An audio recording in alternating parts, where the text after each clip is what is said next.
Thanks. It was. Hey. Fall ball just starting. Just a couple thoughts so far early on in the process. Excited. Fun to be with the group. Finally, new group on campus, and excited to just keep on building what we've started. Dipped into the transfer portal a good bit. Just from an offensive standpoint, what does Neville, Bird, Casella, what do those guys provide you? Well, time will tell, but they've had success. Those are really good players. Mason Neville is a guy that's, a really good player. Was a really good player in high school. We recruited him hard. He chose to go to Arkansas, and now he's back, which is great. We're thrilled to have him. And all the kids have things they need to improve upon, but there's a couple of kids now that you mentioned that have had some real success at the college level, and it should help. The run you guys went on late last season, how did that influence just guys' motivation going into the offseason and the work they put in, both the success you had in the postseason, but then also the way it ended?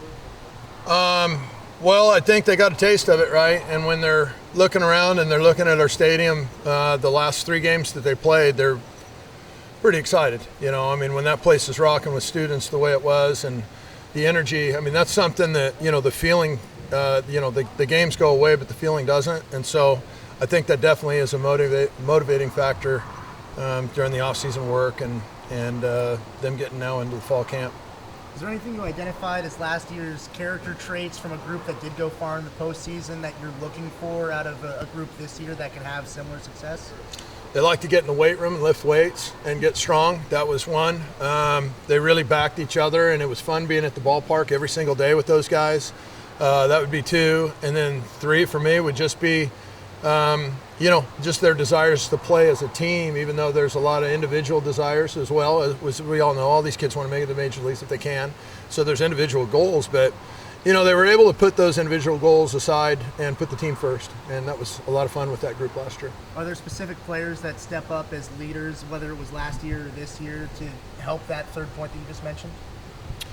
We'll see. That's what you're looking for. You'd like to think that, there were 6 players drafted, and the one that showed back up to school was Isaac Aon. So he would be a great start. Him, RJ Gordon, some of those older guys. There were a lot of young kids that got a chance to be able to get a lot of experience, especially on the mound last year. And so there's a lot of leadership there. And so hopefully they can just continue to do that at the field. So far, it's been great. Isaac and RJ, what's their excitement, motivation, coming off their experience last year? Well, all those guys, Isaac and RJ, Isaac's getting drafted. He didn't even play last year, and so he's a really talented kid. But when you don't play, boy, it's, can you imagine getting something that you love, the first thing that you love to do in your life, and it's taken away and you can't do it? We all kind of, as soon as that happens in your life, it puts it into perspective pretty quickly, and you start appreciating things probably more than you ever realized. And I imagine those are probably feelings without even asking those guys. They probably have felt that quite a bit. When something gets taken away from you, how much you really do appreciate it. How have you grown as a coach from that experience last year? Makes me hungrier. It's a process when we first got here, and it's a long process. There's a lot that goes into it. And so just to see some of the things start coming true that we were thinking we could pull off at Oregon, and now, we've been able to accomplish a lot of things in the first, it's been 4 years, but the first one was kind of quirky with that COVID situation. So, in the next 3 years, so 4 overall, we've been able to build some things, and we're just looking to continue to build the program. How do you feel about what you've added in the pitching staff? And you return a lot there, but how do you feel about what you've added and what they're bringing to the table? Time will tell. We're like a bullpen or 2 in, so I can't really answer that question yet. On paper and whatever, you feel really good about it, but I want to see it with my own eyes. Health notwithstanding, because how can you project that? But what do you want to see that group address, change, improve on relative to last year, where you're not just changing some guys, you're changing a member of this, changing a member of the staff. Jake got an opportunity, but what are you looking for from this pitching staff this season in terms of not just improved health, but results-wise? Well, you're looking for all the metrics to improve, every single year in every department, every category. Every year's different. Every year's got different personnel. And so, to compare them to a team last year would probably be unfair just because it's different personnel right now.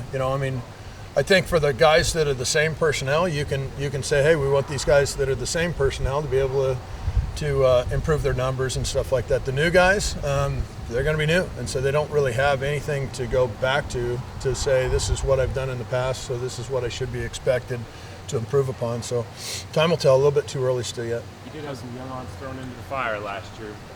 Kind of the benefit of that experience, how much is that going to pay off for those guys this year? Well, the plan was for it to help out a lot, right? And so when you throw those young guys out there, you're thinking, okay, this experience is probably going to be a bumpy road, full of good and some not so good, because that's what freshmen usually do, is they're inconsistent.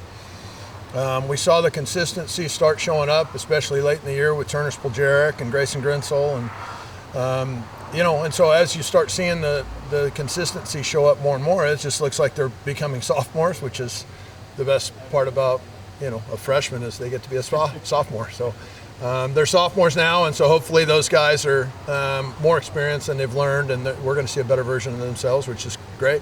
Speaking of the freshmen, just what was that group's reaction like? Watching them from the outside, going to be a Duck this fall, like watching you guys go so far in the postseason, and the way it ended, making them hungry to come in and even better that this year. Just what was their reaction like coming into campus after that run? Well, it was visible to the public, and so that was the biggest thing. It blew a lot of people's minds when they were tuning into the games, and it was nationally televised. It was the feature time slots, and those games were unbelievable. They were the most exciting games that anybody saw in any of college baseball events. And so last year, and PK Park the students had a lot to do with that. And so, whether it's the recruiting trail right now, talking to the younger kids, they all saw that too, and it blew their mind. So when they're going, wow, I want to play in front of a lot of fans, I want to play in front of a big time venue. That's exactly what PK Park is now, and the guys in last year's club created that.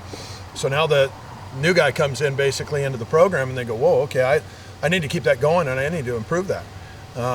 And so I think that there's a little bit just of a natural standard that's increased, and a natural pressure now on guys that come in new, that they all look at it and say, wow, okay, well, we see what we've come into from last season, and our job's to improve it. So whether it's pressure or an opportunity is up for the individual and their mindset, and we like to think that it's a great opportunity for us to improve what we developed and have developed in the last few years. What's it been like working with Hawk so far?